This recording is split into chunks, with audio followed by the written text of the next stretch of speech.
Tu ne pas encore blessé, si tu es plus à protéger, mais là, sport de contact, c'est défendu, donc c'est un des intérêts.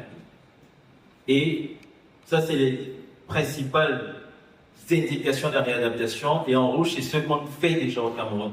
Déjà, les syndromes coronés, stenté, pas stenté, parce qu'il y a une maman qui a dit je ne veux pas être stenté. Tu vois encore des sus-décalages sur son électrocardiogramme. Elle dit je ne veux pas prendre dans mon cas aux histoires. Si tu peux faire quelque chose pour moi, tu fais.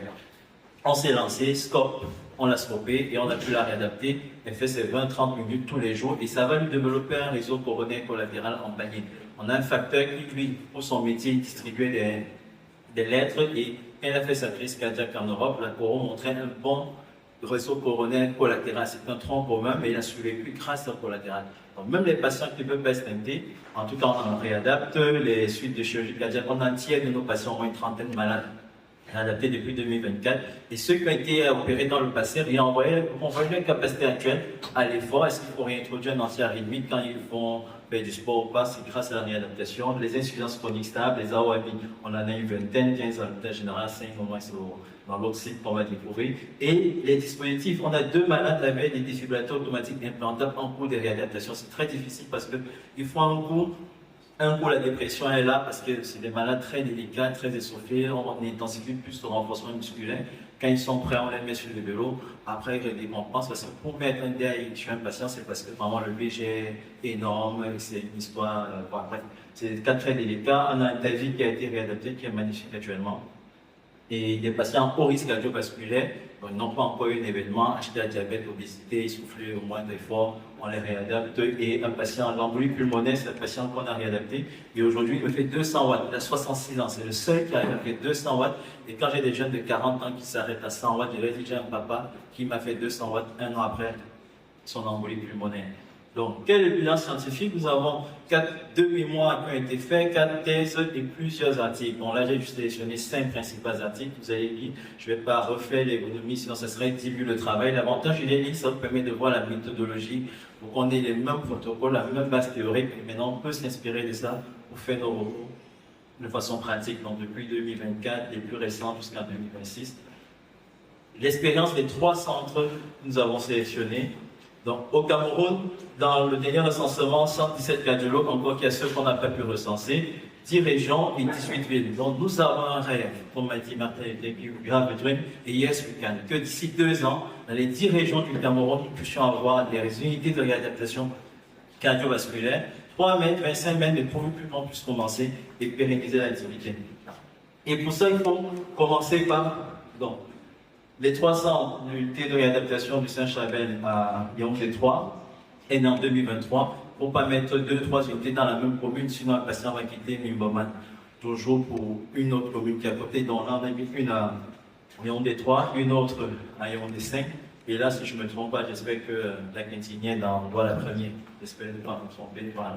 Donc tout commence par la formation. L'avantage, c'est que les cardiologues des 3 unités ont été tous formés dans le DU source tour. Donc, on a la même base théorique et ça facilite les choses pour que quand un patient est effectué à Douala, s'il veut qu'on refait une évaluation, on a le même vocabulaire, la même approche et on parle ensemble pour uniformiser et partager notre expérience.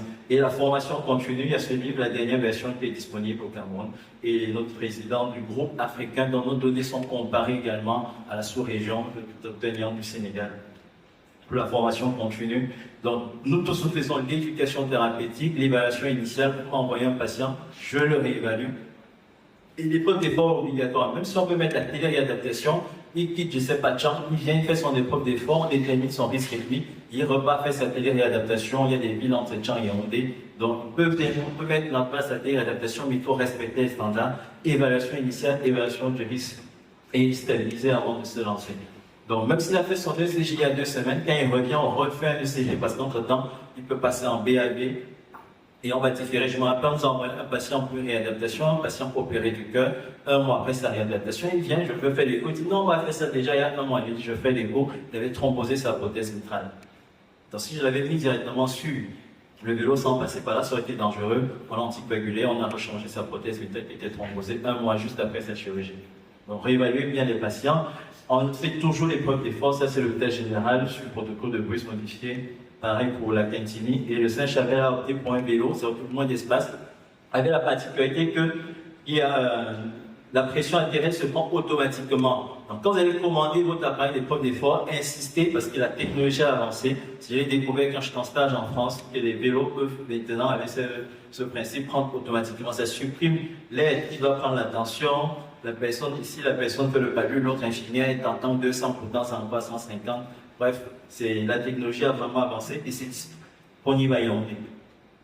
Donc, les trois unités, nous disons, on respecte les standards, on communique ensemble, éducation thérapeutique communautaire, ça c'est général, ça c'est la kétinine, le renforcement musculaire, bande de gauche, on n'a pas commencé avec, mais voilà, donc, et épreuve d'effort, voilà. Pour l'instant, 0 décès dans les 3 cordes, mais il faut, voilà, prendre toutes les dispositions parce qu'on respecte les protocoles. En conclusion, madame la présidente de séance, chers congressistes, la réadaptation cardiovasculaire est une réalité. Nous avons 3 unités. Il faut pérenniser. Pour pérenniser, il faut adresser les malades, les médecins généralistes, les confrères. Et il faut ouvrir d'autres centres pour qu'on ne soit pas engorgé comme malade ne quitte pas le Tchad. Dans notre cas, dans les malades qui sont quittés le Tchad, l'Italie pour se faire réadapter parce qu'ils vivent ici. Et voilà, donc, merci encore pour les. On s'est inspiré de nos articles pour faire cette communication des réalités qu'on traverse. Merci pour votre attention.